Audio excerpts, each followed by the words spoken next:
Hey everybody, Captain B-Nard back here with another Wi-Fi battle. So today we have a battle against none other than the infamous JoeyFontaine. So of course, for any of you who've been following the channel for any length of time, you should all know Joey by now. He is a friend and fellow PokeTuber. We've had a lot of games over the years, going all the way back to Sun and Moon. And every game in between that one and this one, but this is our first game here on Scarlet and Violet. So looking at his team, it looks to be very powerful, as per the usual for him, and looking at my team, it is the same one I've been using the past couple of games here. So what do I want to lead with in this one is the question. And this could go one of a few different ways here. So, how do we want to play this? This could, yeah. I think, you know what? How do we want to play this? Not much time to decide. Alright, I think we're going to go with the Pawmot in this one, actually. He definitely has a lot of solid lead options, so it may not work, but we're going to go ahead and give it a shot and hope for the best here.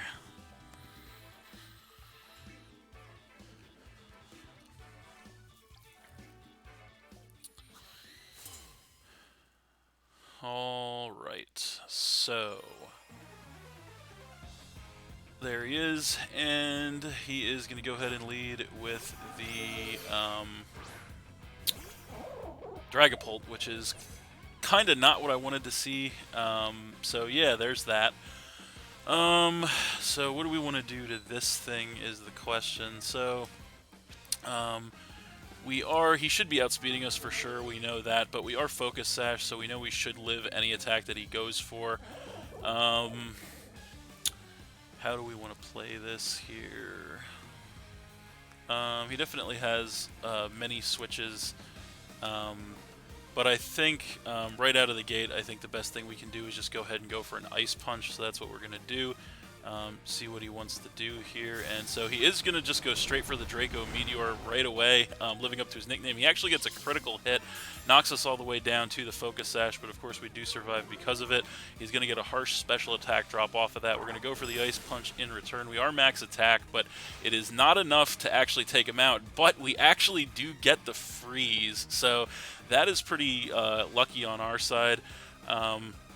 So yeah, that's nice, but the only problem is he may very well be packing a fire move. So I think what we're going to do now, predicting he's either going to switch out here or he's going to go for a fire move. So predicting that, I think we want to go ahead and come in. I think we want to come in with the Oinkologne, actually. We haven't used Oinkologne yet in any of our games, so this is Oinkologne's time, I think, to go ahead and do something. So we're going to go ahead and switch in with that, the special shiny one we stumbled upon here, as he actually is just straight up frozen solid, doesn't go for a fire move or anything to try and thaw out. So yeah, we get the free switch, which is nice. So I think we're just going to go straight for a play, well, we could go straight for the play rough. He does have some switches into that, but I don't know if that a Stomping Tantrum would even take this thing out. So we're going to go straight for the play rough here. He is still frozen solid this turn, which is nice. We're going to go for the play rough. Can we hit it? Yes, we can, thankfully. So that's going to be enough to go ahead and get rid of that Dragapult, knocking him down to 5. So that is good news for us. So we will see what he wants to bring in response. He does have some pretty decent switch options here, so it's going to be the Volcarona. So that is an interesting one. Now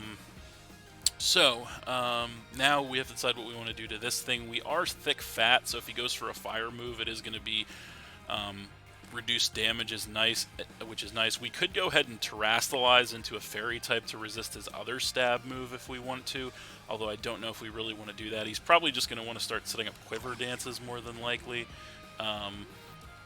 So I think we can probably just go straight for the body slam here. I mean, we could yawn. That's another option. So it's either, what do we want to do here? We want to do either body slam or yawn. You know what? I think we will. We're just going to go for the body slam. We're going to try and get damage here. He does go for the quiver dance, so that is going to give him a special attack, special defense, and speed increase, which is, of course, not good. We're going to go for the body slam in return. If we could get the para, that would be nice. We do take him down by over half, and we actually do get the para. So that is super lucky on our side. So we are getting some pretty incredible luck here in the early goings of this game for sure. So with the para plus the quiver dance, I don't know who's going to outspeed who here, but I think we just go for another body slam straight away, as he still actually does outspeed us. Despite the para, he goes for the quiver dance, going to take us down by about a third. Because of the thick fat and max HP, we go for the second body slam, and that is going to get rid of that Volcarona, knocking him down to 4. So that is pretty incredible for us. Another big threat down. We are going to get some HP back with the leftovers as well, which is nice. So that did play out pretty well for us. It turns out that the para actually looks like it didn't matter there, but still got lucky with it. So now he's going to go ahead and come in with the Magna Zone. So we have another little bit of a choice to make here. I kind of don't want to leave the Oinkalone in on this thing, just because he may well want to go for an electric move. We do have switches to electric moves. We have 2 electric immunities on deck, so he might predict that. It would be pretty risky for him to go for an electric move, but we do, and if he is specs, that would definitely be bad news for us. So I know, you know what, I think we're just going to go ahead and switch in with the Pawmot here. If he does go for the electric move, it'll give us some HP back. If he doesn't, then it is what it is. So we'll see how that plays out. If he doesn't, it'll just be a fodder switch. So there's the Pawmot.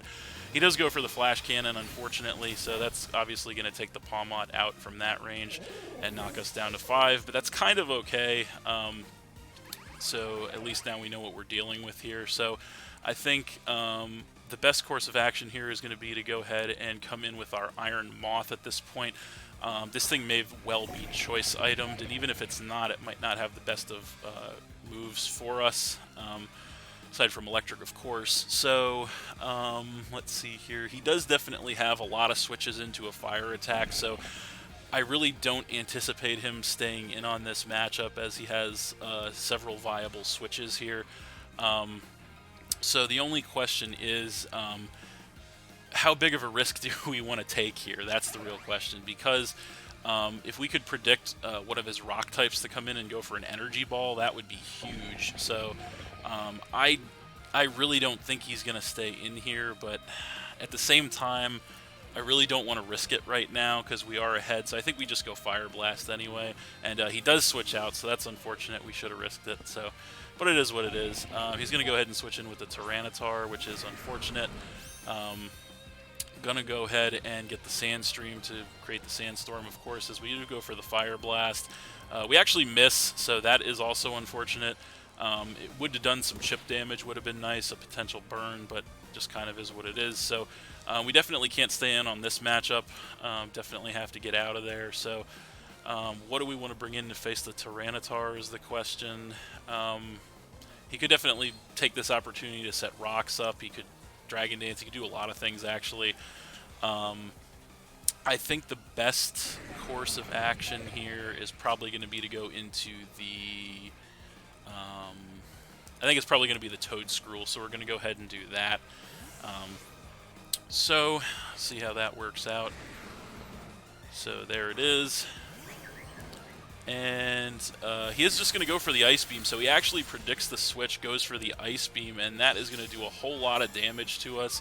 But we actually do survive and get some HP back with the leftovers, so that is a crazy turn of events there. He's actually packing Ice Beam and predicted that, so that's crazy.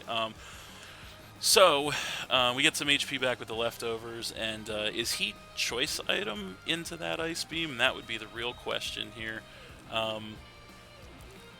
Oh, man.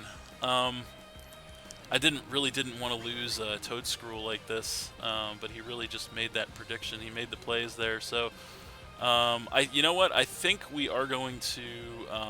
We're actually going to go ahead and try to play a little mind games here, and we're gonna, I think, switch into the Oinkalone, just to test the waters to see if he's choice item. So that's what we're gonna do. So we're gonna go to the Oinkalone. If he is choice item, or if he goes for the Ice Beam again, we will eat this up pretty well. So there's the Oinkalone, and he does go for the Ice Beam again, so that is going to do virtually nothing to us, but he gets the freeze, actually. So he gets the freeze on us this time, so I guess we're even now, because, yeah, that's a freeze. So that is really unfortunate. We are going to get some HP back with the leftovers, which is nice. But yeah, that is a very interesting turn of events here. I think we are frozen, so I think we just kind of have to stay in and try to thaw out here. So we're just going to click Yawn. We are frozen first turn, nothing we can do here. What's he going to want to do? He's going to go for the Stone Edge, so he's actually not choice item. We do survive that with 31 HP in the red, and then we are going to get hit with the Sand, and then of course the get some HP back with the leftovers. So yeah, it's definitely a pretty unfortunate turn of events for us here. What do we want to do now is the question. Yeah, things definitely did take a turn for the worse for us right now. So I think the best thing we can do is we are just going to, I say we try to wake up and get some chip damage on this thing, maybe with Play Rough, so or Unfreeze rather, and unfortunately we stay frozen for another turn here as he goes for a Crunch this time, and that'll be enough to finish us off for sure and knock us down to 4. So that was a very unlucky turn of events for us there, as the Sandstorm is going to go away, which is good. So I think we have to try and make some plays here now, because that definitely put us behind. We're gonna have a tough decision on our hands here, because we could come in with the Toad Scroll, and we know we should be outspeeding him and get some chip damage and HP back with the Giga Drain. That's a possibility. Or you know what? I think we could. I guess it's a hard choice to make at this point. All right, but I think we're gonna come in with the Goldango. Actually, we're gonna make an executive decision. Come in with the Goldango here, and I think we're going to. He does still have the Magnezone on deck, so he may well want to go ahead and switch into the Magnezone here.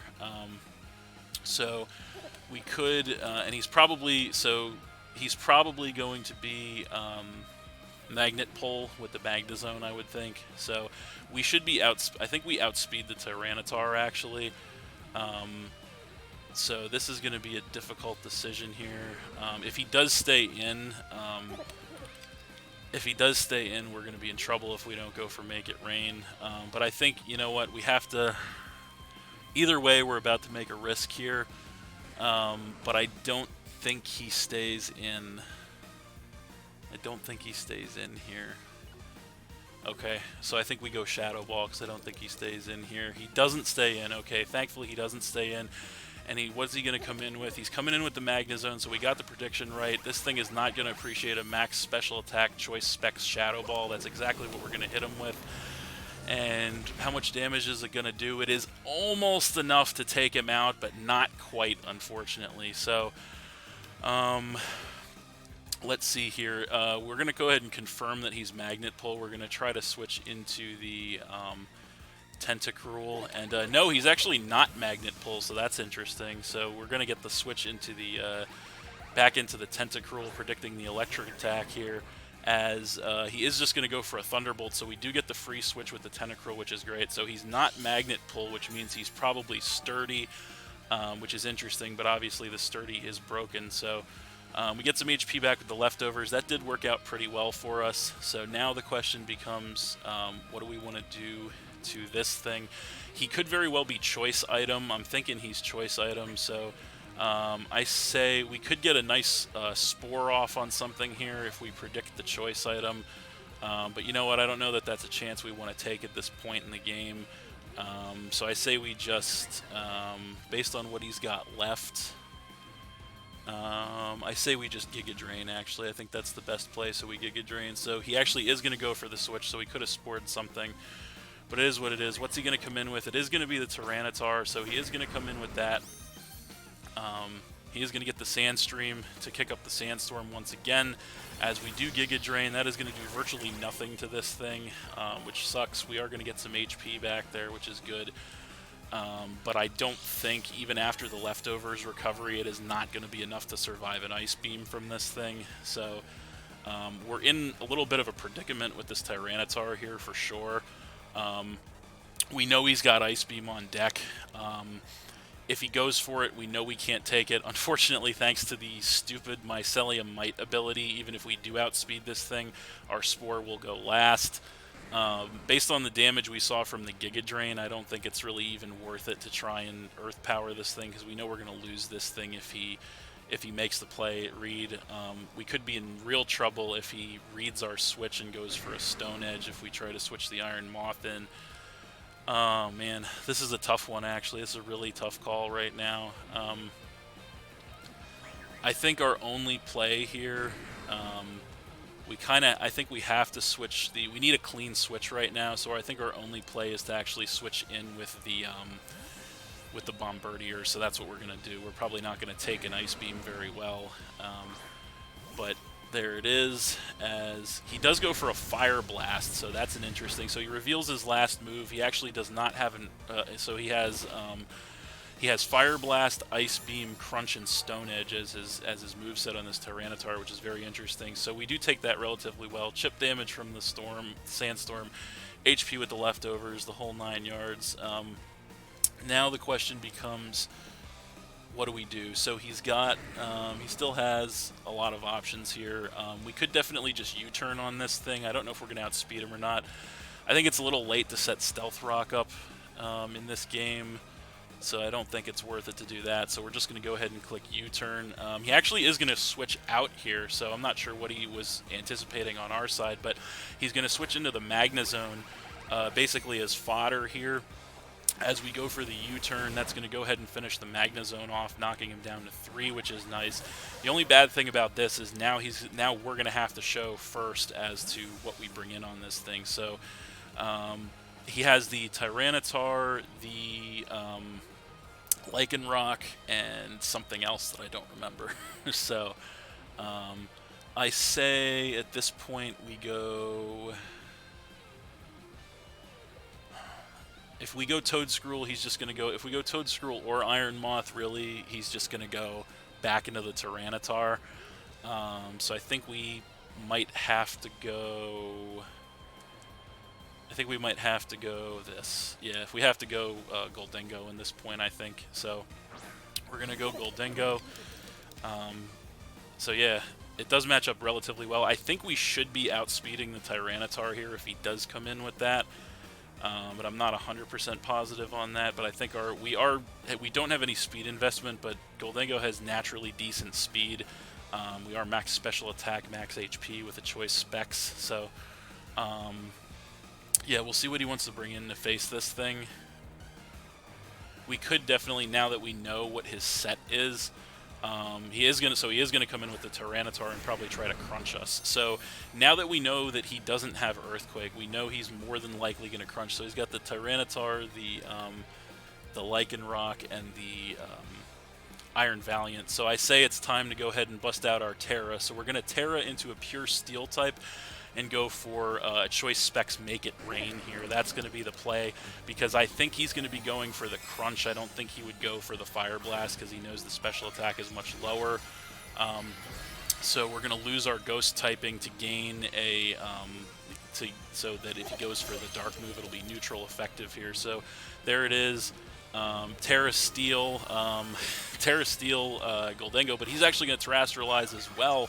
What type is he going to go into? He's going to go into a Ground type, so that's interesting. Interesting turn of events here. So now this Make It Rain will not be super effective, but it is boosted, so we outspeed. We go for the Make It Rain. Choice specs, max special attack. It is not enough now to take him out, unfortunately. We do get the special attack drop as he's going to go for the Fire Blast in return. He actually misses, which is great for us. So I say we just go for another Make It Rain here. No reason not to. We are -1 special attack, but we know we outspeed. It is Terra boosted. Second Make It Rain incoming, and that will finish the Tyranitar off for sure from that range, as we do take another special attack drop. But that is great. A great turn of events for us. Going to take the Tyranitar out. That thing is an absolute menace. And we're going to knock him down to 2. So that is incredible as the Sandstorm does go away. So at this point, he's got 2 Pokemon left. He's got the Lycanroc, which he is going to now come in with. And then he's got the Iron Valiant. So I think at this point, we are just going to go ahead. I think we probably want to reset our special attack here. So we're going to go ahead and switch to the Bombardier here. Because also just to kind of scout this thing, he might be going for a ground move here more than likely, maybe a fighting move, but in comes the Bombardier as he does go for a close combat, and we actually do survive that in the red with 32 HP, which is awesome. He is going to take defense drops as well, which is nice, and so yeah, now we do get some HP back with the leftovers. So I think the best course of action here is to go ahead and try to Sucker Punch this thing to break a potential Focus Sash, as we do get a Sucker Punch, which is actually going to do a ton of damage to this thing, knocking it into the red, but it does survive. He goes for another close combat. He might actually be Choice Item here into the close combat, which is interesting if he is. So it's going to take the Bombardier out. We have less than a minute left in the game here. We're going to go ahead and come in with the Iron Moth. I think he might be Choice Item actually at this point, or he might have gone in Accelerock. So we're going to come in here. I think a Sludge Wave would take him out at this point, but we're going to go Psychic instead just in case. We do outspeed because we're Choice Scarf. Psychic incoming is definitely going to finish the Lycanroc off, knocking him down to just 1 Pokemon with seconds left on the clock here. Are we going to be able to finish it? He is going to come in with the Iron Valiant. It is his last Pokemon. We know we're going to outspeed unless it is also Choice Scarf. He's going to go ahead and pop a Cork Drive Booster Energy to heighten his speed. Unfortunately, the timer just ran out, so we're going to click Psychic again, and we don't get to see the last turn. But the battle is over. We are going to get the victory there, a 3-1 victory over JoeyFontaine. But that was an incredible match, actually. Highly competitive, high-octane game there. I believe, even without the timer, I believe we would have had that. So because of the fact that we know we're going to outspeed him because we're Choice Scarf, we would have hit him with that super effective Psychic. High probability it would have taken that thing out in one shot. If not, we still had the Toedscruel and the... what else did we have? Toedscruel and the Goldengo, so I think we probably would have got the victory even despite that, but obviously we'll never know for sure depending on what his spreads and his set were. But yeah, great game there. Thanks for watching again, everybody. Hope you all enjoyed. Please hit that like button, leave a comment, and or subscribe if you did enjoy, and stay tuned for more new battles in the future. So, that's it, and we'll see you next time.